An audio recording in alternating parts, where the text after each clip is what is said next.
ওসমান হাদির জন্ম ঝালকাঠি জেলার নলছিটি উপজেলায় এক ধর্মভীরু মুসলিম পরিবারে। তার বাবা ছিলেন একজন মাদ্রাসার শিক্ষক ও স্থানীয় ইমাম।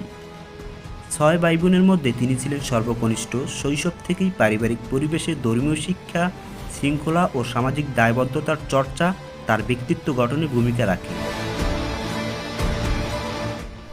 হাদির শিক্ষাজীবন ছিল অনবদ্য।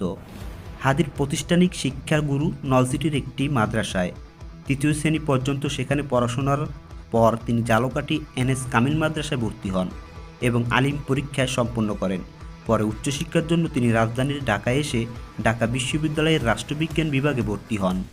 বিশ্ববিদ্যালয় জীবনেই তার রাজনৈতিক চিন্তা ও নেতৃত্ব আরও বিকশিত হয়। 2024 সালের জুলাই গণঅভ্যুত্থান ছিল ওসমান হাদির রাজনৈতিক জীবনের মোড় ঘোরানোর অধ্যায়।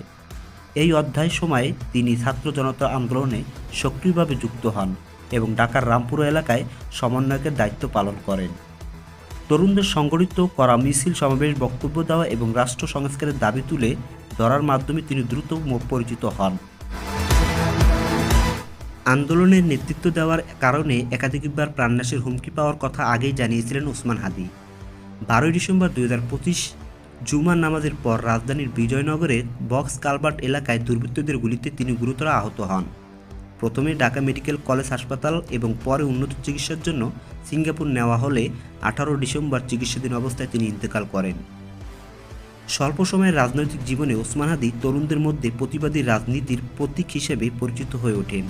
তার মৃত্যু শুধু ঢাকা 8 নয়, দেশের সামগ্রিক রাজনীতিতেও নতুন আলোচনার জন্ম দিয়েছে। তরুণ নেতৃত্ব, আন্দোলনভিত্তিক রাজনীতি এবং ভবিষ্যৎ রাষ্ট্র কাঠামো নিয়ে তার চিন্তাভাবনা ছিল অন্য রকমের। GNB news, Dhaka.